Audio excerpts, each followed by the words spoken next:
아주. 네. 똑같은 말씀이 계속적으로 반복되는 경우도 너무 많아요. 자, 그래서 지난주에 여러분 우리 같이 본 것을 잠깐 말씀을 이제 한번 드릴게요. 지난주에는 성전에서 예레미야가 이제 성전 설교를 했죠. 네, 선지자들, 거짓 선지자들, 여기는 교회가 아닙니다. 여기는 교회가 아닙니다. 들어가는 성도들에게 외쳐라. 하나님께서 그렇게 말씀하시잖아요. 얼마나 성전이 썩었으면, 얼마나 선지자들이 거짓말을 많이 하면, 여러분 오늘날하고 잘 비교해 보세요. 얼마나 성전 들어가는 사람은 너무 많아. 그런데 그 들어가는 사람들에게 외치라는 거예요. 얼마나 성전이 썩었으면 하나님이 외치라는 거예요. 이거 성전 아니다. 이거 성전 아니다. 여러분 목을 내놓고서 외치는 거예요. 그거는 예레미야가 목 내놓고 외치는 겁니다. 그거는 정말로 그거는 지금도 못해요. 여러분 지금도 그렇게 못합니다. 어느 교회 앞에 가가지고 사랑의 교회나 세대인 교회나 여기 영락교회 가가지고 여러분 앞에 서가지고 여기 교회가 아닙니다. 여기 교회 아니니까 들어가지 마세요. 여러분 그러면 어떻게 돼요? 무슨 현상이 나타날까? 여러분들 대부분이 그 다음날 경찰서에서 오라고 그럴 거예요. 그러면서 이제 조사받고 가요. 자, 그래서 여러분 지금 몇 년도에 지금부터 약 600년 전 일이잖아요. 이게 지금부터 2600년 전에 교회가 썩은 거예요. 목사도 썩었어요. 선지자도 썩었어요. 다 썩은 거예요. 하나님이 보실 때는 다 썩었어요. 그래서 여기 교회가 아니다라고 외쳐라. 거짓 선지자들이 너무 많다. 이렇게 여러분들 외치라고 한 게 예레미야 7장의 말씀이에요. 그 다음에 예레미야 17장에 보니까 여러분 안식일을 지키는 일이 얼마나 중요한지, 만약 안식일을 거룩하게 지키면 이 예루살렘 성 안에 있는 성 안에 영원히 사람이 살겠고 너희와 함께 내가 하리라. 이렇게 하실 정도로 예레미야 17장에 안식일을 지키라. 안식일을 지금으로 주일을 지키라 이 얘기예요. 여러분 주일을 지키는 것은 기독교의 정체성, 기독교인의 정체성이에요. 여러분 주일을 무슨 일이 있어서 못 지킬 수 있어요. 그런데 여러분 주일을 지키는 것은 기독교인의 정체성이자 기독교의 정체성이에요. 여러분 그거 아셔야 됩니다. 택한 백성의 표징이라는 사실을 아셔야 돼요. 주일을 지키는 것은. 그래서 주일에 여러분 어지간해서 무슨 일이 있다 주일을 성수를 하셔야 된다. 왜? 기독교인이고 택함을 받은 성도이기 때문에.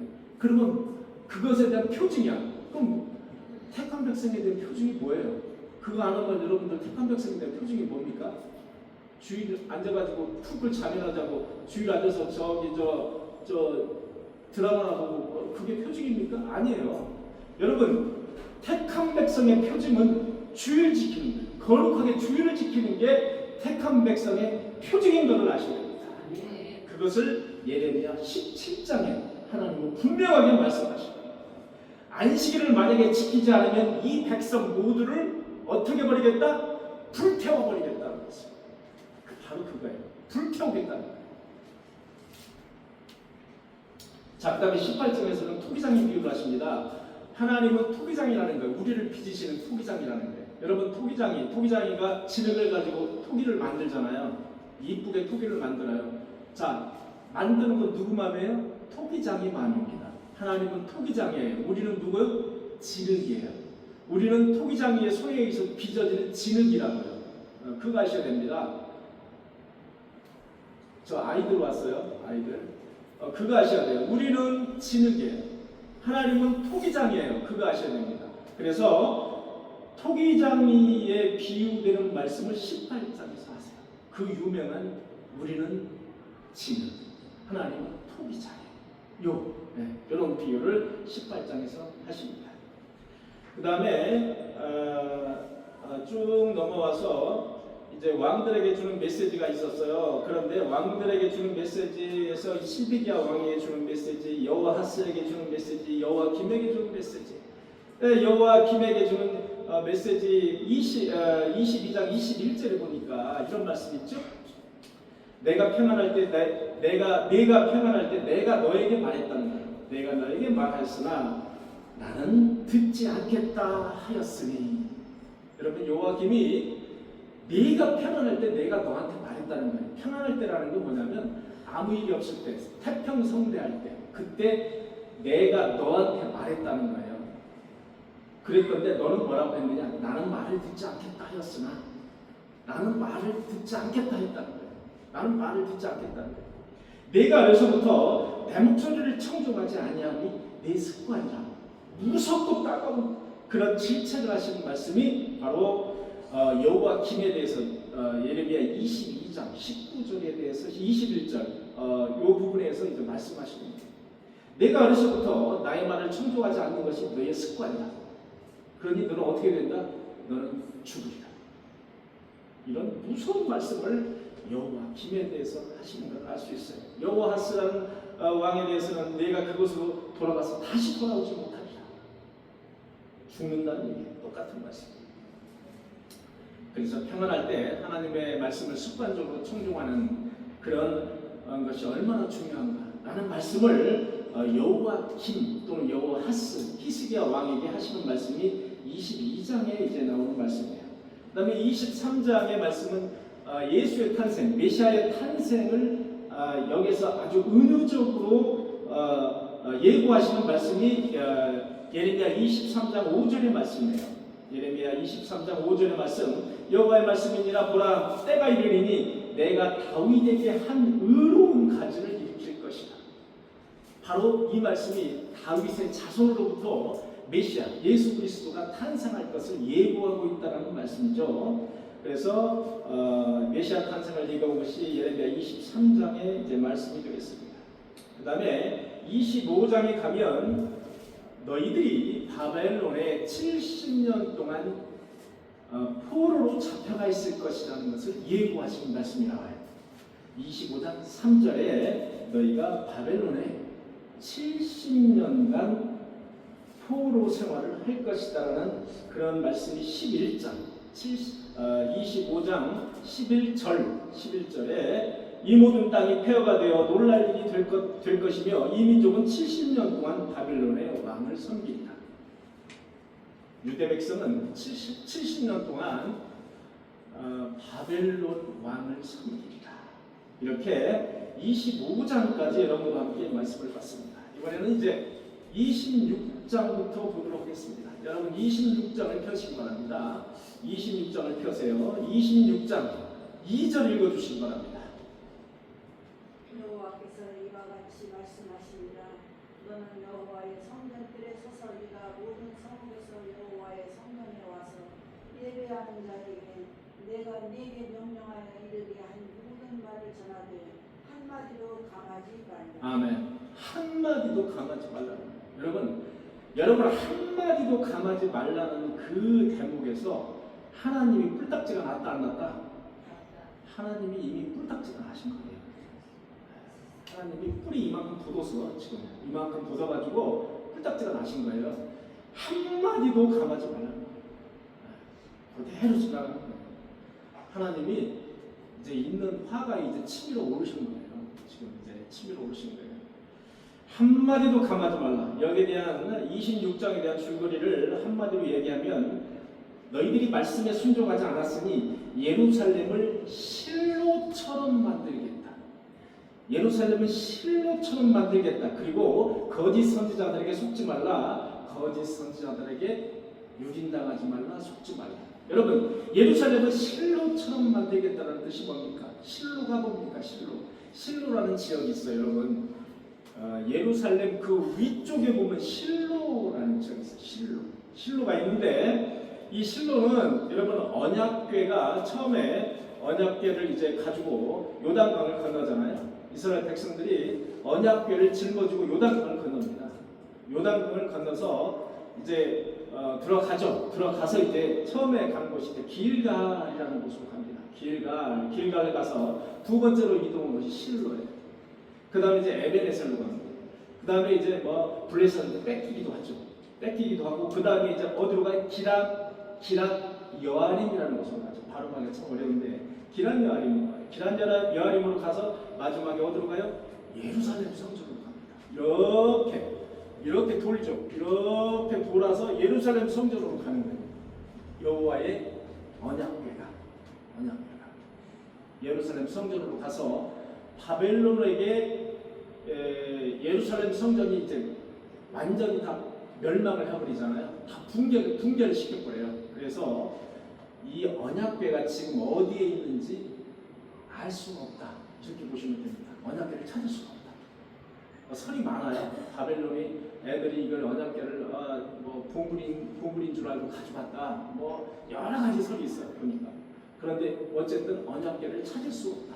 그걸로 이제 언약궤는 여기로서 예루살렘 성전에 들어감으로써 언약궤는 이제 끝난 거예요. 언약궤는 더 이상 이제 찾을 수가 없어요. 그런데 이렇게 성경에서 실로가 언약궤에 갔다가 다시 이제 언약궤 에베네셀로 갔다가 이렇게 가잖아요. 근데 실로에서 언약궤가 떠나자 여러분 실로라는 곳은요 예루살렘 이스라엘 백성들이 요단강을 건너고 나서 고즘의 실로는 제일 큰 성이었어요. 제일 컸어요. 어쩌면 수도 역할을 했던 곳이 실로가 그 정도로 컸어요. 그래서 실로로 옮긴 거거든요. 그런데 하나님의 언약궤가 실로에서 에베네셀로 옮겨가고 나서 실로가 폐허가 됐다 이렇게 성경 말씀이 됩니다. 폐허. 그래서 여러분에게 이제 구체적으로 말씀드리기는 없어요 지금. 그런데 어쨌든 여기서 예루살렘을 실로처럼 만들겠다라는 뜻은 폐허로 만들겠다는 뜻이에요. 언약궤가 떠난 실로처럼 바로 예루살렘을 폐허로 만들겠다는 뜻이에요. 그래서 26장의 줄거리는 너희가 말씀에 순종하지 않았으니 내가 예루살렘을 실로처럼 만들어버리겠다. 폐허처럼 만들어버리겠다는 거예요. 그리고 거짓 선지자들이 속지 말라는 거예요.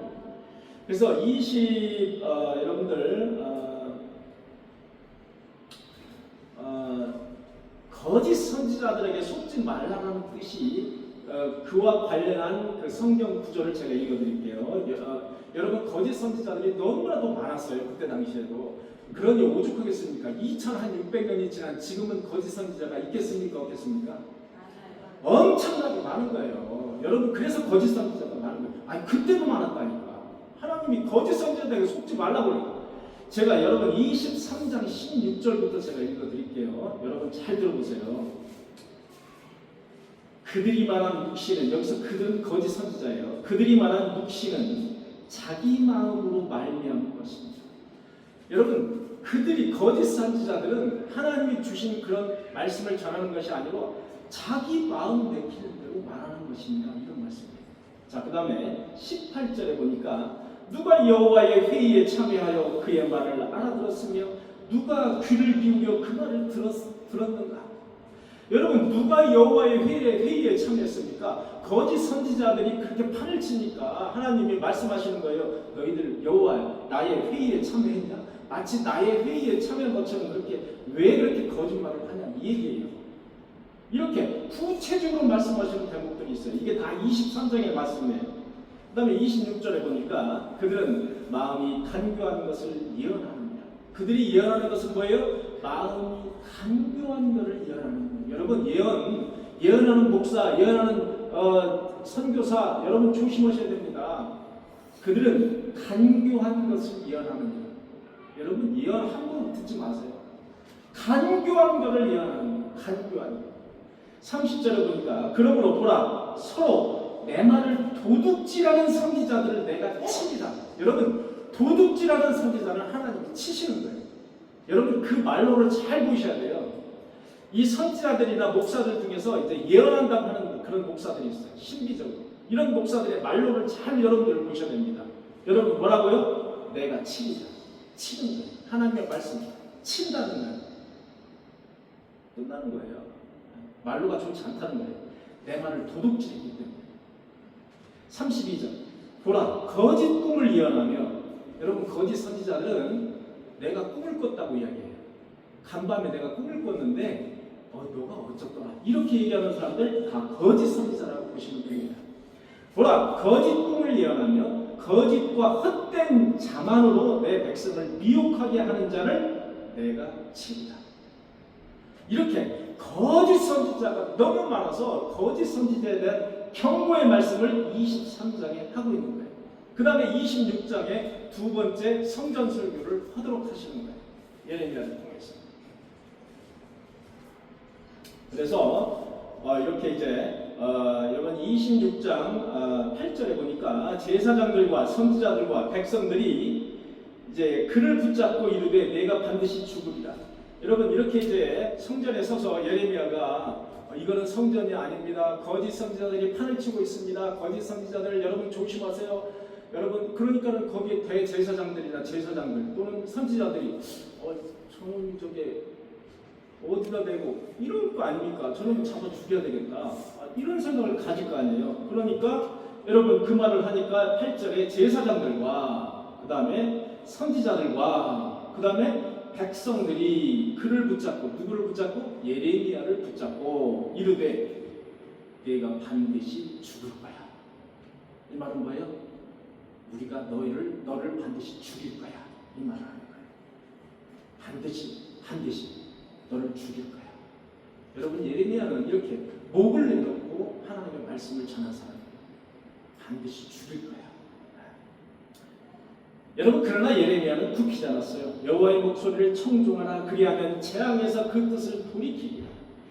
결론적으로 여호와의 이름으로 말하였으므로 죽일 만한 이유가 있다 없다. 예레미야를 죽일 만한 이유가 없다라는 결론에 이르게 돼요. 백성들이 결론적으로 16절에 가면은 결론적으로 막 회의를 해요. 회의를 하고 말이 많아요.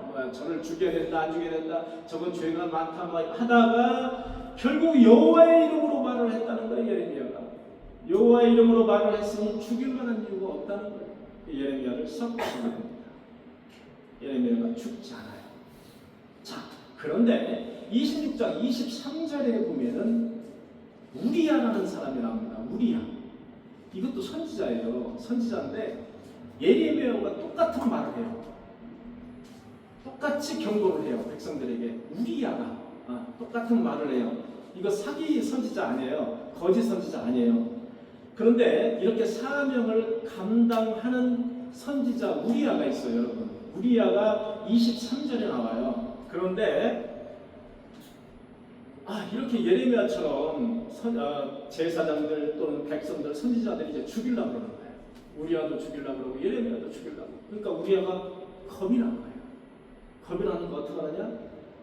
애굽으로 도망가요. 애굽으로 도망갔는데 선지자 제사장들이 애굽까지 쫓아가요. 쫓아가서 우리야를 잡아와요. 잡아와서 여호와김 왕에게 가지고 가요. 데려가요.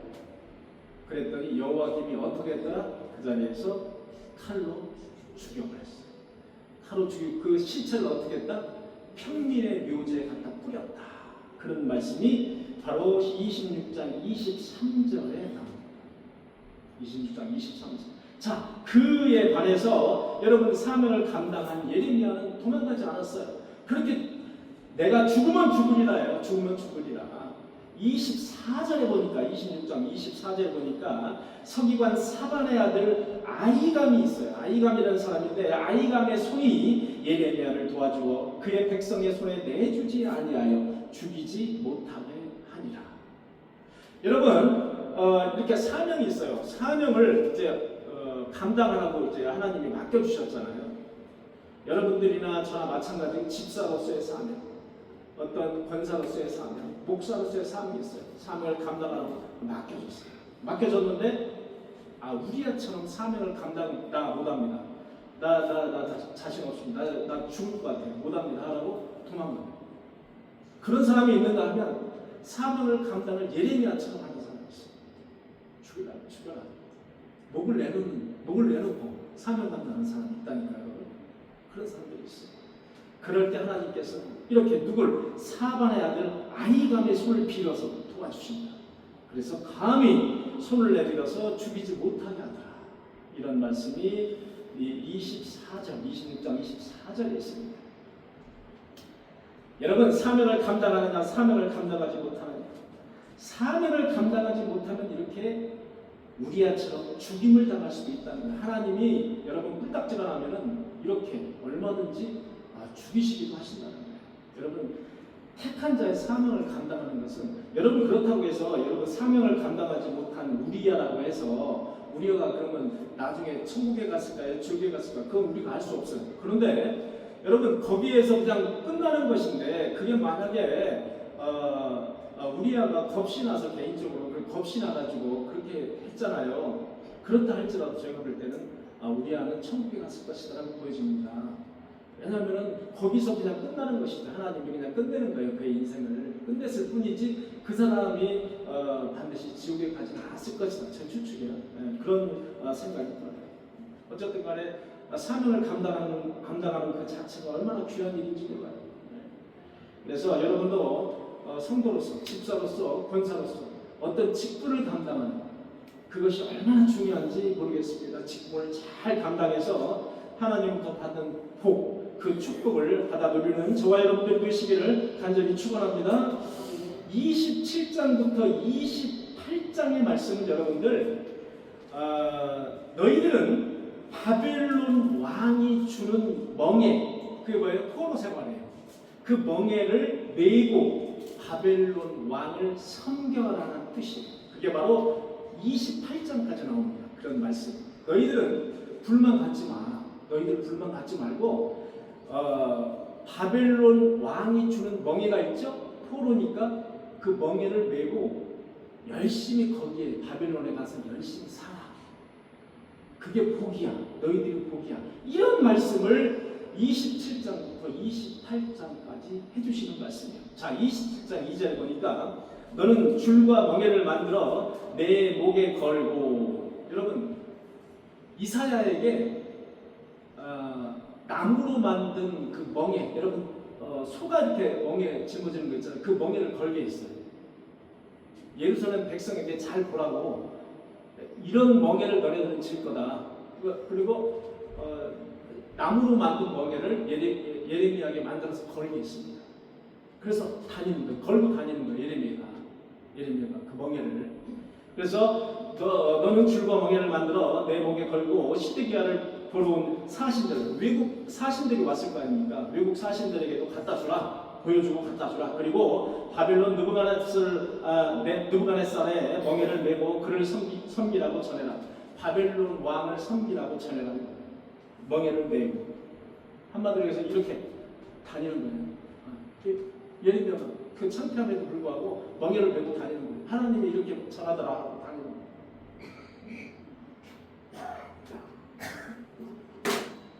27장 14절에 보니까 그러므로 당신들은 바벨론 왕을 섬기지 않으리라 라고 말하는 선지자의 말을 듣지 마소서. 이런 거짓 선지자들이 많았다는 거예요. 우리는 이렇게 지금 두려움을 당하지만 결코 우리는 바벨론 왕을 섬기지 않을 겁니다. 그리고 바벨론 왕을 섬기더라도 딱 2년만 섬길 겁니다 라고 하는 거짓 선지자들이 나타났어요. 또는 바벨론에 잡혀가지 않을 겁니다 라고 하는 거짓 선지자도 나타났어요. 여러분, 그러나 예레미야는 이들과 정반대로 멍에를 메고 다녔어요. 70년간 이렇게 우리는 멍에를 메고 포로 생활을 해야 됩니다. 그렇게 합니다. 하나님의 뜻입니다 라고 멍에를 메고 다녔어요.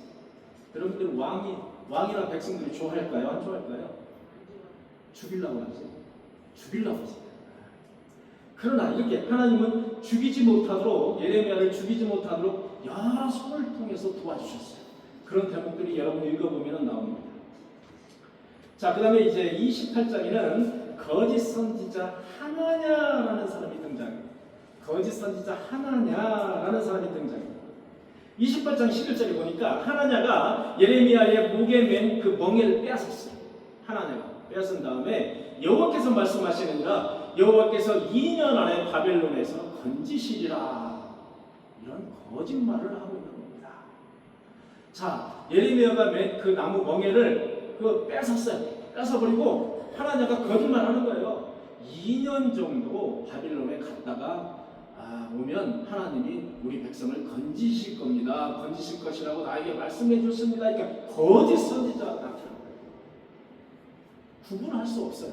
백성의 입장에서 보면 하나냐가 좋습니까? 아니면 예레미야가 좋습니까? 하나냐가 너무 좋은 거예요. 하나냐가 옳지, 너 같은 선지자가 필요한 거예요. 딱 보니까. 여러분, 요즘 세상에 여러분 입맛에 딱 나의 입맛에 아주 기가 막히게 맞는 예언을 해주는 그런 여러분들 선지자나 선교사나 목사가 있습니까? 조심하시기 바랍니다. 여러분 조심하셔야 돼요.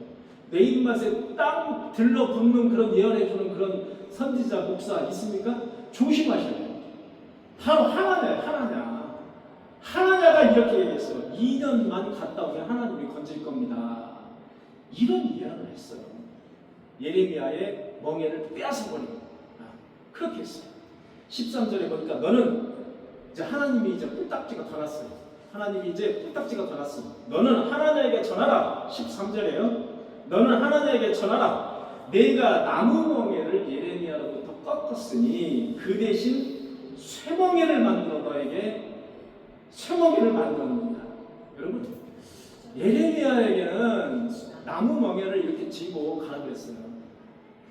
그 얘기는 뭐냐면 유다 백성들에게 그냥 70년 정도의 적당한 그런 고난을 이제 이렇게 하나님이 이제 준비해 놓으셨다 이렇게 보면 되겠습니다. 그런데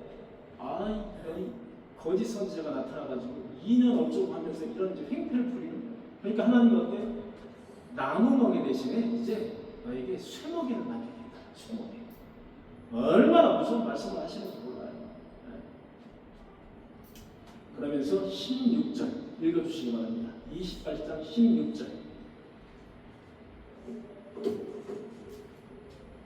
28장 16절 여호와께서 이와 같이 말씀하시되 내가 너를 지면에서 제하리니 내가 여호와께 폐역한 말을 하였습니다. 내가 금년에 죽으리라. 아멘. 내가 어떻게 한다? 금년에 죽으리라. 여러분 하나님은 뿔딱지가 나면요 사망. 여러분 사망이라는 걸 아셔야 됩니다. 하나님이 노하신다, 경노하신다 그러면 최하 사망이라고 보면 돼요. 그래서 하나냐가 금년에 죽으리라. 그래서 금년에 죽었어요. 실행이 됐습니다. 성경을 보니까. 자, 그 다음에 29장으로 넘어가니까 29장에는 포로로 끌려간 백성들에게 이제 쓴 편지가 있어요. 이런 쓴 편지에 이제 포로로 끌려가고 있어요. 여러분 바벨론으로 여러분 유다 백성들이 끌려가는 게 한꺼번에 샥 하고 끌려가지 않습니다. 여호야긴 왕 때 1차 포로라고 해요. 그 1차 처음에 이제 끌려가요. 그 다음에 여호야긴 왕 때 이제 두 번째로 끌려가요. 그 다음에 마지막 시드기야 왕 때 세 번째로 끌려갑니다. 이렇게 나눠서 끌려가요. 이렇게 나눠서. 그래서 이때 이제 포로로 끌려간 백성들에게 이제 쓴 편지예요. 쓴 편지를 보면 너희는 집을 짓고 열매를 먹고 너희는 집을 져라 이거 바벨론 가서 너희는 거기서 집 지라 이거예요. 그러니까 집 지라는 얘기 뭐예요? 여러분 2년 정도 살려고 집을 집니까? 아니잖아요. 평생 살려고 집 짓는 거예요. 너희는 집을 짓고 열매를 거기서 먹어라. 일상의 삶을 살아가는 거예요. 그리고 결혼도 하고 자녀도 낳아서 거기서 번성하여 줄지 않게 하라. 여러분 이 대목을 잘 보셔야 됩니다. 여러분이 29장 5장에서 7절의 말씀을 여러분들 한번 쭉 눈으로 읽어보세요. 저는 이 대목이 들었어요. 무슨 대목이 들었냐면 다른 것보다도 거기서 번성하여 줄지 않게 하라. 저 이 대목이 딱 들었어요. 제 눈에. 아니 하나님은 어떻게 가서 포로 생활을 70년 하는데 어떻게 이런 구체적인 말씀을 하실까? 거기서 포로 생활하고 아기도 많이 낳으라는 거예요. 결혼도 하라는 거예요. 그래서 줄지 않게 하라는 거예요. 내 백성이 줄어들지 않게 하라는 거예요. 귀한 말씀입니다. 정말 귀한 말씀입니다. 그 다음에 29장 8절에 보니까 선지자들과 점쟁이들에게 미혹되지 말라는 말씀이 또 나와요. 선지자들과 점쟁이들에게 미혹되지 말라. 내가 그들을 보내지 아니했다는 거예요. 내가 그들을 보내지 아니했다는 거예요. 그리고 심지어 무슨 말씀까지 나오는지 아십니까? 너희가 꾼 꿈도 믿지 말라. 너희가 꾼 꿈도 믿지 말라는 거예요. 아주 강력한 말씀을 하시네요.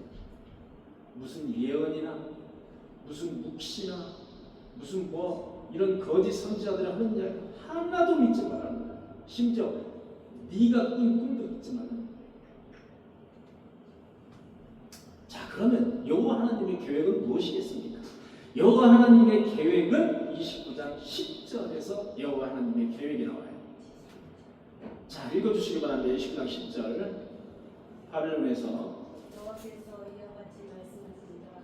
바벨론에서 70년을 차며 내가 너희를 돌보고 나의 선한 말을 너희에게 쏟지 않으리라. 11절 여호와의 말씀입니다. 너희를 향한 나의 생각을 내가 아나니 평안이요 제한이 아닙니다. 너희에게 미래와 희망을 주는 것입니다. 아멘. 여호와께서 말씀하시느니라가 계속해서 나와요, 여러분. 여러분 뭐 문장 하나 하려고 하면은 여호와께서 말씀하시는 계속 나와요. 이 얘기가 뭐겠습니까? 강조하는 거예요. 이건 하나님의 말씀이다. 그리고 반드시 이루어진다라는 것을 계속해서 강조하시는 거예요. 여호와의 말씀이니라, 여호와의 말씀이니라. 내가 너희를 돌보고 너희를 이곳으로 돌아오게 하리라. 내가 이곳으로 다시 예루살렘으로 돌아오게 하리라. 11절 너희를 향한 나의 생각을 내가 안다는 거예요. 너희를 향한 나의 생각. 평안이요 재앙이 아니냐. 너희에게 미래와 희망을 주는 것이니라. 여러분, 그들이 포로 생활로 지금은 고통스럽고 되게 힘들어 하잖아요. 그런데 그것이 재앙이 아니라는 거예요. 그것이 미래와 희망을 주는 거라는 거예요. 정말 은혜스러운 말씀. 여러분, 인생을 살다 보면 터널을 지나갈 때가 있어요. 앞이 보이잖아요. 깜깜한 터널을 지나갈 때가 있어요. 그때 하나님이 하시는 말씀이 바로 이 말씀이에요, 여러분. 너희를 향한 나의 생각을 내가 안다는 거예요. 너희는 뭐예요? 평안이. 그게 평안이라는 거예요. 그게 평안이라는 거예요. 재앙이 아니라는 거예요. 너희에게 그것이 미래와 소망을 주는 것이라는 거예요. 너희는 그 70년을 채워야 치유가 된다는 거예요. 그런 말씀을 하는 거예요. 정말 귀한 말씀이에요. 여러분, 그래서 여기에서는 70년이라는 어떤 이스라엘 백성들에게 주어지는 연수가 있는데 하나님은 그 때를 아시기 때문에 그 때가 언제인지는 우리는 알 수가 없죠. 그런데 고난과 그리고 슬픔을 내가 당한다고 생각하시는 분들이 있어요. 그런데 걱정하지 마십시오. 내가 너희 생각을 안다는 거예요. 하나님. 그것이 바로 재앙이 아니라는 거예요.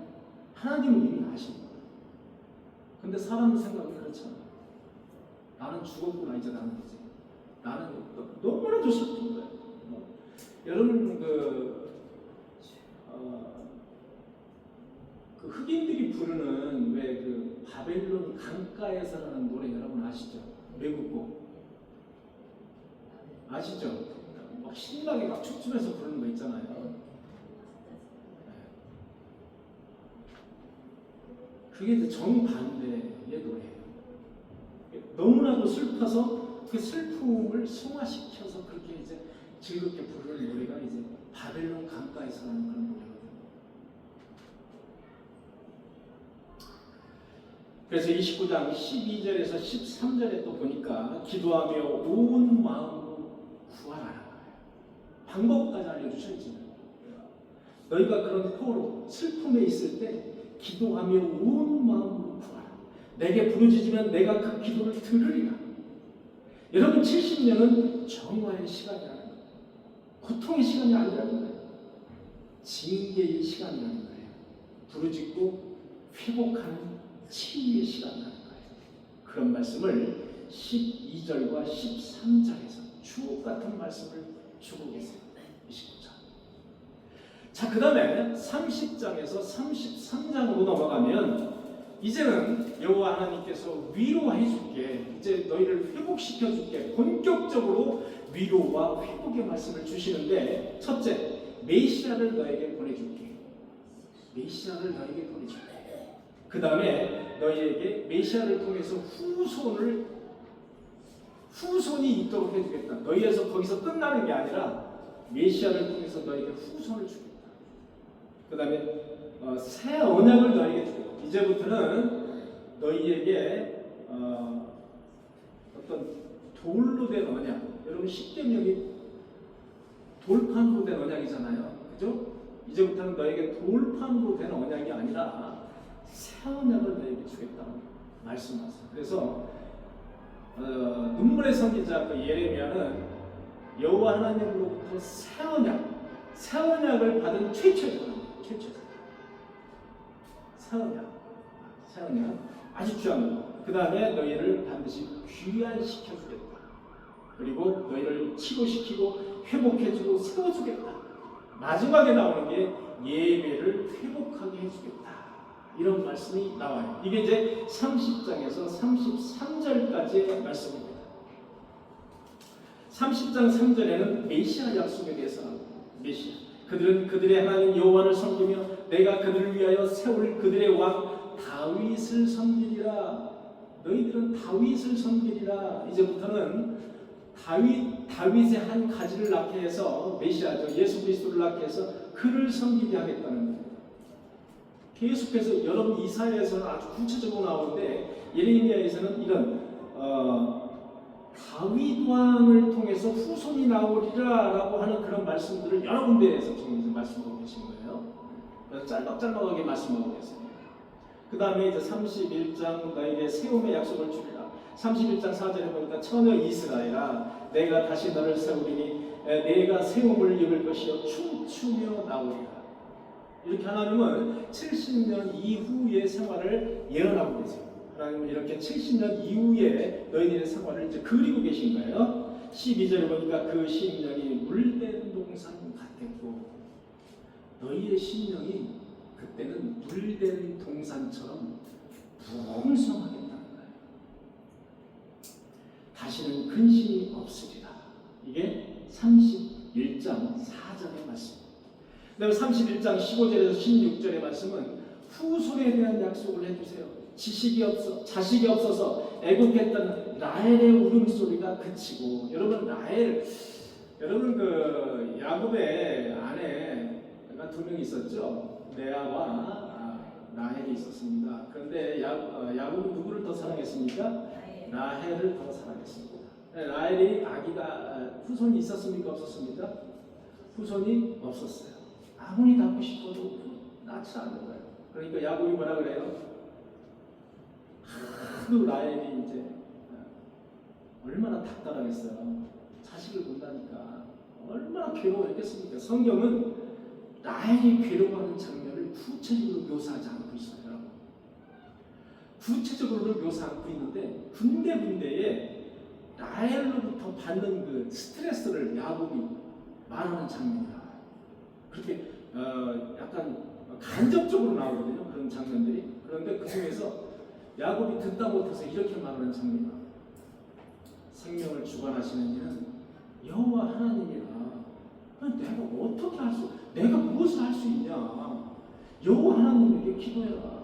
부르짖어라. 그럼 네가 이러는 장면이야. 야곱에게.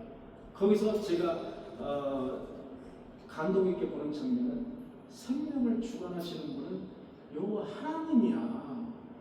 나에게 뭐라고 하지 마. 이러는 장면이야. 엄청난 스트레스를 줍니다. 그러다가 나중에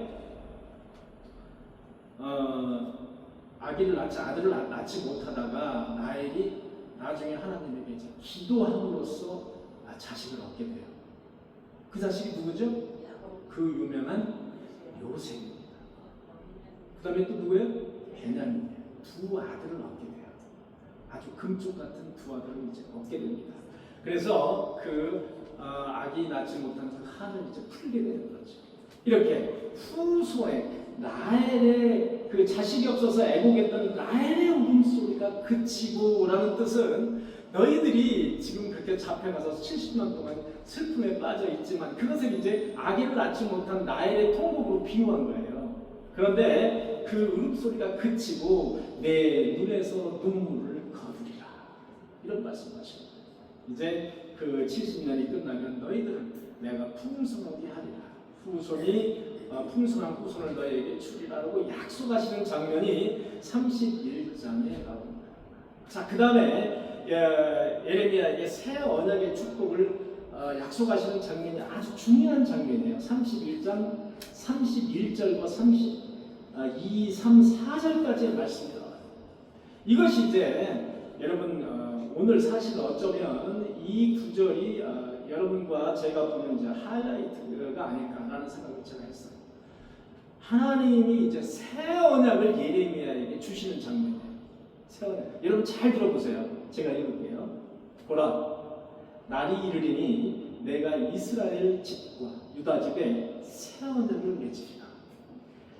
이 언약은 내가 그들의 조상들의 손을 잡고 애굽 땅에서 인도하여 내던 날에 맺은 것과 같지 아니할 것은 내가 그들의 남편이 되었어도 그들이 내 언약을 깨뜨렸습니다.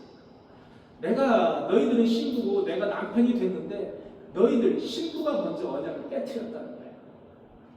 33절. 그러나 그날 이후에 내가 이스라엘 집과 맺을 언약은 이러하니 내가 나의 법을 그들의 속에 두니 내가 나의 법을 여러분 그 돌판에다가 두지 않아요. 이제 내가 나의 법을 너희들 속에 둔다고 했어요. 너희들 속에 두며 그들의 마음에 기록하여 너희들 속에 두고 너희들 마음속에 기록한다 했어요. 그 다음에 나는 그들의 하나님이 되고 그들은 내 백성이 될 것이야. 여러분 이것은 오늘날의 기독교의 근간을 이루는 핵심적인 말씀입니다. 이렇게 보면 됩니다. 그래서 여러분 31장 31절과 34절까지의 말씀은 여러분 자주 읽어주셔야 됩니다. 자, 여기에서 뭐가 나오냐? 믿음이라는 단어가 여기서 나옵니다. 믿음. 여호와 하나님은 우리에게 뭐를 주세요? 나의 법을 우리 속에 둔다 그랬어요. 그리고 나의 마음에 기록해 주신다고 했어요. 그런데 받아들이지 않는 사람들이 있다는 거죠. 받아들이지 않는 사람. 이 역할을 누가 할까요? 성령 하나님이 하세요. 성령 하나님이 역할을 하시는 거예요. 그리고 그것을 믿는 사람은 내 백성이 될 것이다. 이렇게 말씀하십니다. 이게 새 언약이에요, 여러분. 새 언약. 우리는 이 새 언약을 믿는 거예요, 여러분. 이 새 언약을. 그래서 이 새 언약을 여러분 돌판에 새긴 그 언약과 다르다는 말씀이에요. 시인의 산에서 새긴 너희들과 맺은 그 돌판에 새긴 그 언약과 다르다는 거예요. 기록하는 방식이 다르다는 거예요. 지금 너희 마음판에 내가 새겨준다는 거예요. 이제는 너희들이 하도 안 믿으니까 너희들이 한 말씀을 부리고 너희들은 아주 눈에 보이는 것만 이렇게 우상을 섬기잖아요. 눈에 보이는 것만 갖다가 절하잖아요. 하나님 눈에 안 보이니까 안 믿는 거예요. 그러니까 아예 기록하는 방식을 달리했어요. 하나님이 새 언약을 너희 마음판에 새겨주겠다는 거예요. 너희 마음판에 기록해주겠다는 거예요. 그래도 못 믿으면 유비된 자입니다. 유비된 자예요. 그렇게 보시면 됩니다. 자, 그 새 언약에 대한 말씀이 이제 31장에 나온다 이렇게 보시면 돼요. 그 다음에 32장에서는 너희들이 아나도스에 가서 밭을 사라는 거예요. 아나도스에 가서 아나도시 어디라고 그랬죠, 여러분? 제사장들이 사는 마을이 아나도시라고 했어요. 예루살렘 바로 위에 있어요. 그래서 제사장들이 그 마을에 살다가 이제 안식일이 되면은 예루살렘에 와서 이제 제사를 이제 집도하고 이렇게 하잖아요. 그래서 이제 이 아나도스에 가서 밭을 사라는 이야기는 뭐냐면 내가 너희들 70년 이후에 너희들이 곧 돌아올 거니까 미리미리 아나도스에 가서 밭을 사라. 미리미리 예루살렘에 와서 밭을 사라. 이런 말씀이에요. 그 다음에 33장에는 내가 너희들을 반드시 돌아오게 하리라. 33장에 아주 중요한 말씀이 나와요. 33장에 반드시 내가 너희를 돌아오게 하리라 라고 하는 약속이 나와요. 반드시 돌아오게 하리라. 내게 부르짖으며 내게 너희들이 부르짖으면 내게 크고 은밀한 것을 내가 너희에게 보여주겠다라고 하는 말씀이 나와요. 33장 2절에서 3절까지의 말씀을 읽어주시기 바랍니다. 2절에서 3절까지의 말씀. 일을 행하시는 여호와 33장 2절에서 3절 2절에서 3절 읽어주세요. 이를 행하시는 여호와 그것을 다스리며 성취하시는 여호와 그의 이름을 여호와라 하는 네가 이와 같이 이르시도다. 너는 내게 부르짖으라. 내가 네게 응답하겠고 내가 알지 못하는 크고 은밀한 비밀 난 이를 내게 보이리라. 그렇습니다. 이 말씀이 유명한 구절이죠. 너는 부르짖으라. 내가 내게 응답하겠고 내가 알지 못하는 크고 은밀한 것을 내게 보이리라. 이 말씀을 여기서 해주시는 거예요. 여기서 너희들 반드시 돌아오게 할 거야. 그 다음에 너희는 나에게 어떻게 하라? 부르짖으라는 거예요. 그러면 내가 너희에게 크고 은밀한 것을 보여주겠다는 거예요. 너희들에게 청사진을 보여주겠다는 거예요. 은밀한 거예요. 그거는 은밀한 것을 내가 너희에게 보이리라 라고 하신 말씀이 33장의 다음 말씀이에요. 그 다음에 33장 6절에서 8절까지는 내가 너희를 치료해 주겠다, 내가 너희를 회복해 주겠다, 내가 너희를 세워주겠다, 내가 너희를 용서해 주겠다 라고 하는 말씀, 치료와 회복과 세움과 용서의 메시지가 계속해서 6절과 8절까지 나옵니다. 그 다음에 마지막에 33장 10절과 11절에서는 내가 너희에게 예배를 회복시켜 주겠다, 감사를 회복시켜주고 찬송을 회복시켜주고 예배를 회복시켜 주겠다. 마지막으로 위로와 회복의 말씀, 마지막으로 내가 너희에게 예배를 회복시켜 주겠다라고 하는 말씀이 33장 10절에서 11절까지 나옵니다. 그래서 너희가 즐거워하는 소리가 있을 것이다, 너희가 기뻐하는 소리가 있을 것이다, 너희가 신랑 신부의 소리와 여호와의 성전에서 감사제를 드리는 소리가 있을 것이다. 33장 15절에 그날에 내가 다윗에게 공의로운 가지가 나게 하리니 또 나와요. 또 나와. 여호와 메시아를 내가 너에게 보내주리라 하는 말씀이 33장 15절에 또 나와. 그날에 내가 다윗에게 공의로운 가지를 나게 하리니 그가 정의와 공의를 실행하리라.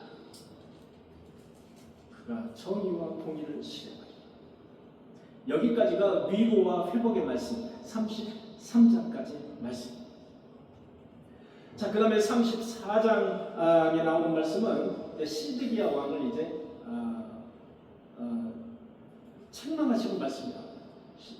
이것은 뭐 그렇게 중요한 말씀이 아니어서 워낙 시드기야 왕이 이제 시드기야 왕뿐이 아니라 여호와김, 여호아스, 여호야kim, 시드기야까지 이 네 왕은 뭐 완전히 다 폐역한 왕이기 때문에 당연한 거예요. 그래서 이제 34장 8절의 말씀 시드기야 왕을 책망하는 말씀이 나오고요. 그다음에 35장은 경건주의자 레갑 사람들을 소개해요. 시드기야 왕이 이렇게 잘못하고 나의 말을 경히 여기고 이렇게 하시는데 반해서 레갑 사람들은 이렇게 한다 이거예요. 레갑 사람들이 뭐냐면은 여러분 이스라엘 대대로 레갑 사람들은 하나님의 말씀을 신실하게 이렇게 간직했던 사람들이에요. 그래서 레갑 사람들은 첫째 포도주를 금지했어요. 두 번째 집을 짓지 않았어요. 장막 생활을 했어요. 그래서 장막을 텐트를 옮겨 다녔어요. 그렇게 장막 생활을 했어요. 세 번째는 땅을 소유하지 않았어요. 이게 대대로 내려오는 그 하나의 그 뭐라고 그럴까? 대대로 내려오는 하나의 가풍 그런 거였었어요. 그 레갑 사람들의 말을 소개하고 있어요. 그래서 여호와 하나님이 그러죠. 예레미야에게 너 가서 레갑 사람들에게 포도주를 한번 보내봐라. 그 사람들이 포도주를 먹는지. 실제로 보내봐요. 안 먹는 거예요. 이렇게 하나님을 향한 절개와 지배가 있어야지 이렇게 시드기야 왕처럼 그렇게 하면 안 된다라는 말씀을 비유적으로 34장, 35장 이렇게 이제 소개해 주는 말씀이에요. 자, 그 다음에 35장에서 누가 나오냐면은 이제 바룩이라는 사람이 소개됩니다. 바룩은 누구냐면은 여러분 여호와 하나님께서 예레미야를 통해서 말씀을 이제 예언하라고 말씀을 주잖아요. 그러면 예레미야가 말씀을 선포해요. 말씀을 선포하면 말씀을 적는 사람이에요. 옆에서. 그게 바룩이라는 사람이에요. 말씀을 적어. 다 두루마리에다가 말씀을 적는 그 바룩이라는 사람. 근데 36장에 보니까 바룩이 쓴 두루마리를 여후디라는 왕궁에서 근무하는 여후디가 이제 말씀을 이제 바룩이 쓴 그 두루마리를 이제 여우디가 왕궁에 있는 근무하는 여우디가 이제 낭독을 해요. 여호와킴 앞에서 낭독을 해요.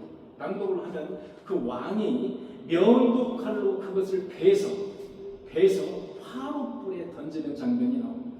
36장 36장 23절을 읽어주시기 바랍니다. 여우기가 성문 쪽을 낭독하면 왕이 칼로 그것을 연하여 베어 하루 기대주께서 두루마리를 태웠더라. 여러분, 당시에 하나님의 말씀이 적힌 두루마리를 여우디가 낭독을 해요. 바룩이 쓴 그 두루마리를 낭독하면 여호와킴이 그것을 가져다가 면도칼로 쫙쫙 거가지고 화롯불에다 던져 태우는 장면이에요. 여러분, 당시에 유다 임금, 유다 왕이라고 하는 사람들이 얼마나 못됐는지를 볼 수가 있는 거예요. 얼마나 못됐는지. 그것을 볼 수 있는 장면이 36장 23절이에요. 그 다음에 37장에는 예레미야가 이렇게 구미에 당기는 말을 하지 않잖아요. 그러니까는 결국 예레미야가 감옥에 갇혀. 그 다음에 구덩이에 던져져요. 진창에 빠져요. 그런데 이제 38장에 보면 예레미야가 이제 구출이 됩니다. 예레미야가 여차여차해서 좀 구출이 돼요. 그런데 시드기야가 예레미야를 불러요. 그러면서 예레미야에게 기도 요청을 합니다. 기도 요청을. 하나님의 말씀이 도대체 무엇인지 내가 모르겠다. 그러니까 너 하나님하고 잘 내통을 하니까 네가 하나님에게 한번 말씀을 한번 구해봐. 왜 자꾸 바벨론 사람들이 와서 이 성에 와서 진을 치고 왜 이렇게 성을 뺏으려고 우리를 죽이려고 하는지 모르겠어. 하나님의 그 계획이 뭔지 한번 물어봐줘. 이렇게 기도 요청을 해요. 그에 따라서 하나님이 말씀하시는 거예요. 말씀하신 38장 17절에서 18절을 말씀하십니다. 제가 읽겠습니다. 내가 만일 바벨론의 고관들에게 항복하면 내 생명이 살겠고 너와 내 가족이 살려니와 항복하지 아니하면 그들이 이 성을 불살을 것이며 너는 그들의 손에서 벗어나지 못하리라. 이런 무서운 말씀을 예레미야가 또 전하는 거예요. 시드기야에게. 여러분, 이렇게 할 수 있겠습니까? 여러분, 이제 예레미야가 막 죽을 뻔해서 이제 반드시 살아났어요. 반드시 구출이 됐는데 시드기야가 불러요. 불러가지고 야, 너 하나님의 말씀이 뭔지 도대체 뭔지 좀 한번 기도 좀 해봐. 그랬더니 하나님의 말씀을 이제 전하는 거예요. 어지간한 하면은 좀 이렇게 포장해서 이렇게 포장해서 말씀을 전하잖아요. 아니에요. 여러분, 예레미야는 하나님의 말씀을 감하지 않았어요. 있는 그대로 전합니다. 있는 그대로. 항복하면 너희가 살아요. 항복하지 않으면 너희는 죽고 이 성이 불살할 것이다. 시드기야는 여러분 하나님의 뜻이 궁금했어요. 궁금했는데 이렇게 하나님이 예레미야를 통해서 말씀을 전하잖아요. 그러면 시드기야는 하나님의 뜻이 궁금을 했는데 하나님의 말씀을 순종하지 않아. 그게 문제예요. 하나님의 말씀을 전해 듣기는 들어요. 여러 차례. 그런데 순종하지 않아. 왜? 시드기야는 이미 자기가 정해놓은 그 마음 가치 있어요. 절대로 그거 이상은 자기가 양보하잖아요. 양보하려고 하잖아요. 여러분 기도할 때 그렇게 하지 않으십니까? 내가 뭐를 결정할 문제가 있어요. A나 B를 결정해야 돼. 근데 나에게는 A를 결정하는 게 유리해요. 내 마음은 이미 A라고 딱 결정을 해놨어요. 딱 결정을 해. 기도해. 근데 하나님이 주시는 그 감동은 B 쪽이네. A가 아니야. B. 그런데 내 마음이 이미 A로 결정을 해놨기 때문에 모든 나의 수단을 다 강구해서 A 쪽의 말씀이야 라고 자꾸 A 쪽으로 가려고 해요. 그래서 결국은 A 쪽으로 내 마음이 기울어져서 실행을 해버리네. 이게 누구와 같다고요? 시드기야와 같은 거예요. 여러분, A, B를 결정하면서 밤새 여러분 꼭 오늘 매일 아침에 나에게 좀 말씀을 좀 전해주세요. 이렇게 있잖아요. 그러고 나서 이제 깼어요. 깼는데 B예요. 내가 자꾸 비야. 어떻게 기분이 비로 갔어. 그런데 내가 비를 순종하고 싶지 않은 거예요. 나를 내려놓고 싶지 않은 거예요. 여러분, 나를 내려놓고 기도해야 됩니다. 나는 A로 결정한 것을 내려놓고 기도해야 돼요. 그게 현명한 사람이에요. 그렇지 않으면 B라고 하나님이 말씀하셔도 A로 들리게 돼 있어요. 왜? 나는 이미 A로 결정했으니까. 이 마음 같이. 나는 A야 이미. 그게 나에게 유리해. 여러분 그렇게 돼요. 상황. 여러분 조심하셔야 됩니다. 그래서 조심하셔야 돼요. 자, 지금 시간이 없어서 빨리빨리 진행을 할게요. 자, 그 다음에 이제 39장에 가면은 이제 예루살렘이 드디어 이제 함락을 하는 장면이 나와요. 예루살렘이 바빌론으로부터 1년 6개월 동안 포위를 당해요. 예루살렘 성. 1년 6개월 동안 포위 당해요. 꼼짝도 못해요. 여러분, 한 성이 1년 6개월 동안 포위당하면 여러분 어떻게 되겠습니까? 먹고 싸고 어떻게 해야 하죠? 어떻게 해? 방법이 없어요. 물 어떻게 조달하나? 방법이 없는 거예요. 1년 6개월 동안 포위를 당해서 견디다 못해서 시드기야가 비밀의 문으로 야반 도주를 합니다. 39장에 보면 야반 도주를 해요. 그런데 바빌론 군대가 그것을 어떻게 알고 추격을 해가지고 시드기야를 생포를 해서 끌고 와요. 끌고 와서 시드기야가 사람들이 보는 앞에서 시드기야의 아들들을 그 자리에서 처형해봐요. 그리고 유다의 귀족들을 모두 처형해봐요. 그리고 39장 7절에 보니까 왕이 또 시드기야의 눈을 빼게 하고 시드기야 눈을 빼버려요. 바벨론으로 옮기려고 사슬로 결박하였다. 시드기야는 두 눈이 빠진 채로 결박당해서 바벨론으로 끌려가는 장면이 39장에 나옵니다. 그래서 39장은 예루살렘의 파괴에 대해서 나옵니다. 가슴 아픈 거죠. 지금 현재 예루살렘이 저렇게 파괴된 것은 여러분, 물론 로마 시대에 다시 이제 또 파괴가 됐지만 사실은 바벨론에 의해서 철저하게 파괴를 당했다고 보면 됩니다. 바벨론에 의해서. 그래서 39장은 이렇게 예루살렘의 파괴에 대해서 이제 나옵니다. 그리고 42장에 보니까 이제 바벨론으로 유다의 백성들이 다 끌려간 건 아니에요. 바벨론으로 아주 여러분 한번 보세요. 바벨론으로 끌려간 사람들은 여기 앉아 계신 분 정도의 똑똑하고 인물 좋고 가진 것도 많고 많이 배우고 이런 분들만 끌려갔어요. 여기 그렇지 않은 분들 손 들어보세요. 다 괜찮잖아요. 인물 좋지. 다 괜찮아요. 여러분들은 다 끌려가야 돼. 다 끌려가는 사람이 뭐가 있다? 복이 있는 사람이에요. 이런 사람들만 다 끌려갔어요. 그런 사람들만. 그런데 남은 사람들이 있잖아요. 남은 사람들이 하나님의 뜻을 구해요. 남은 사람들이 하나님의 뜻을 구합니다. 많은 사람들이 바벨론으로 잡혀가는 혼돈과 혼란 속에서 남은 사람들이 하나님의 뜻을 구합니다. 42장 2절에서 3절까지 보니까 모든 고관 대작들이 선지자 예레미야에게 이르되 당신은 우리의 탄원을 듣고 이 남아있는 모든 자를 위해서 하나님에게 기도해 주소서. 우리는 많은 사람들 중에서 남은 적은 무리이니 여호와께서 마땅히 갈 길과 이 길을 보이시기를 원하나이다. 우리가 어디로 어떻게 행해야 될지 좀 기도 좀 해주세요. 하나님의 응답 좀 받아주세요. 그랬더니 예레미야가 10일 동안 기도해요. 10일 후에 여호와의 말씀이 예레미야에게 임하니라.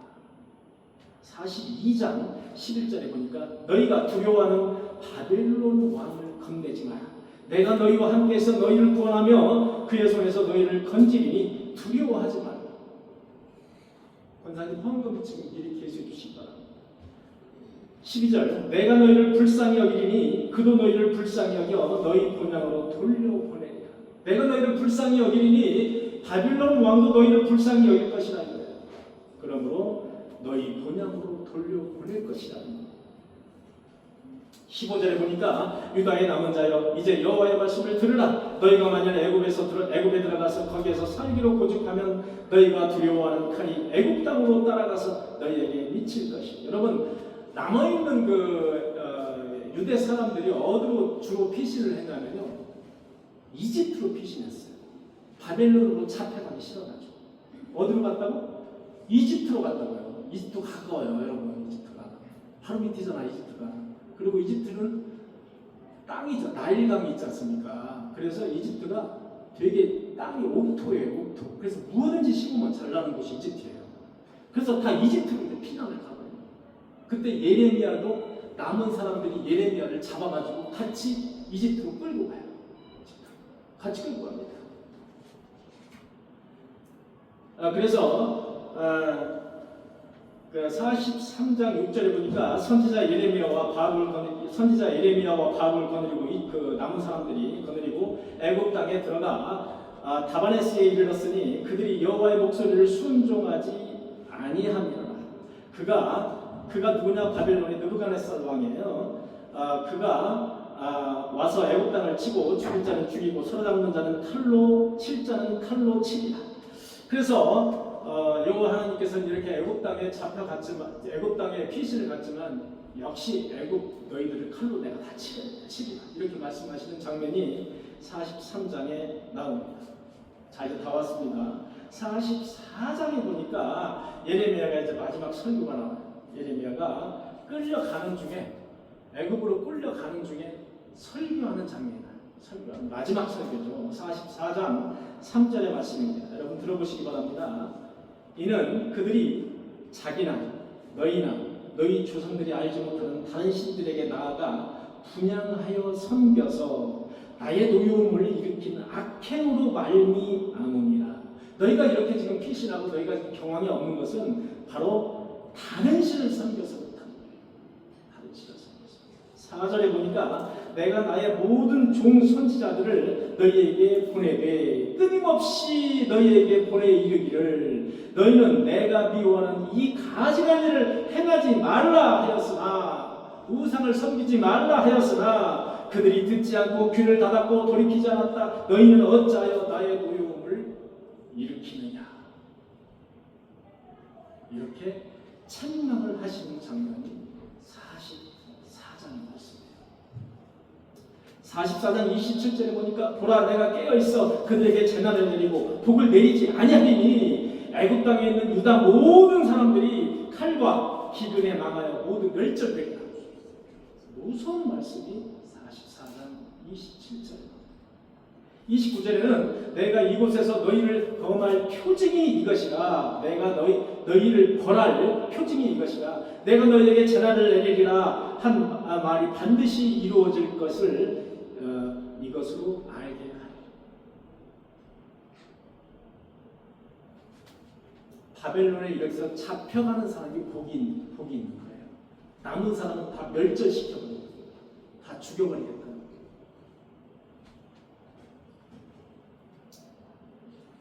그래서 우리는 이제 44장, 그 다음에 46장에서 이제 50장까지는 뭐가 나오냐면은 그 열방 나라들이 있지 않습니까? 예를 들어서 바벨론, 뭐 블레셋, 모압, 암몬, 뭐 에돔 이런 이제 열방 나라들에 대해서 여호와 하나님이 경고하시는 장면이 나오는데 그것은 여러분들이 읽어보셔도 돼요. 왜냐하면 모두 다 한 단어예요. 한 단어가 뭐냐? 교만이라는 거예요. 교만이야. 너희들은 지금 교만에 빠져 있다. 이 한 단어야. 내가 너희들을 모두 칠 것이다. 뭐 때문에? 교만 때문에. 교만하지 말라는 뜻이야. 교만하지 말라. 48장 29절에 보니까 우리가 모압의 교만을 들었나니 심한 교만. 그의 자고 역시 마찬가지로 교만이에요. 자고가 뭐예요? 나를 높이는 거예요. 자고, 나를 높이 교만이지. 자고와 오만과 자랑과 그의 마음이 거만이다. 그래서 내가 너희를 다치겠다라는 것이. 이게 바로 50장까지. 그 다음에 50장에서 51장은 마지막으로 바벨론에 대해서 이제 설명하는 장면이 나와요. 하나님께서 내가 너를 그만큼 이 세상을 지배하도록 크게 만드는 것은 내가 너희들이 잘나서 만든 게 아니라 내가 너희를 사용하기 위해서 만들었다는 거야. 하나님. 내가 너희를 사용하기 위해서. 그것도 모르고 너희들은 지금 어떻게 한다? 잘난 체하고 교만에 빠져있다. 51장 54절에 보니까 바벨론으로부터 부르짖는 소리가 들리도다. 갈대아 사람의 땅에 큰 파멸의 소리가 들리도다. 56장 곧 멸망시키는 자가 바벨론에 이르렀습니다. 여러분, 바벨론을 멸망시키는 사람이 누굽니까? 바벨론을 멸망시키는 나라가 누구예요? 예. 우리가 한마디로 말하면 페르시아라고 볼 수가 있죠. 페르시아. 바사라고 얘기하는데 성경은 이제 메데 바사라고 얘기하는데 더 쉽게 말하면 이제 페르시아에 의해서 결국은 바벨론 이제 멸망을 당하게 됩니다. 페르시아에 의해서.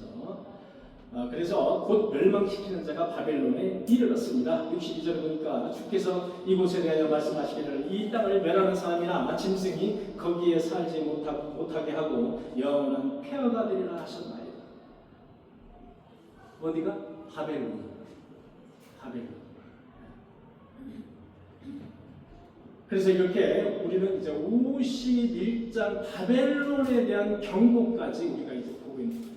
그 다음에 52장 마지막 한 장은 시드기야가 처참하게 죽는 장면이 다시 반복해서 나와요. 여러분, 앞에서 우리 아까 봤잖아요. 그게 부록으로 따로 52장으로 따로 이렇게 반복해서 너희가 시드기가 하나님의 말씀에 순종하지 않았고, 그리고 너희가 이렇게 두 눈이 빠져서 너희 아들도 죽고 이렇게 다 죽임을 당한 이유는 바로 너의 교만이고 너의 우상 섬김이고 너희가 하나님의 말씀에 순종하지 않았다. 그거에 대한 말씀이 52장에 걸쳐서 쭉 나옵니다.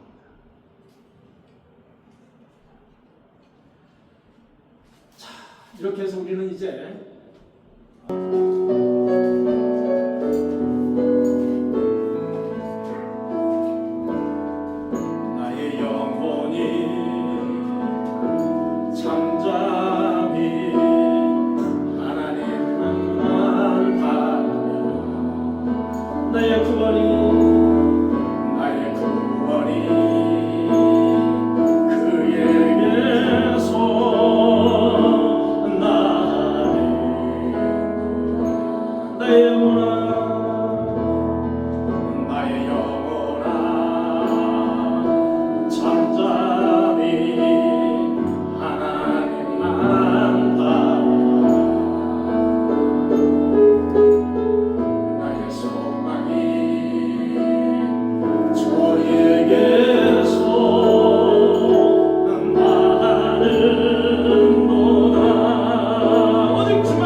하나님 아버지의 무한하신 사랑과 성령님의 교통하심이 너희를 향한 나의 생각을 내가 하니 그것이 평안이요 재앙이 아닙니다. 너희에게 미래와 희망을 주는 것입니다. 이 말씀을 붙잡고 한 주간도 살기를 원하는 이 노건 꿈의 교회 성도들 머리 위에 가정 위에 자녀와 직장과 사업 위에 지금부터 영원토록 함께 하시기를 간절히 축원하옵나이다.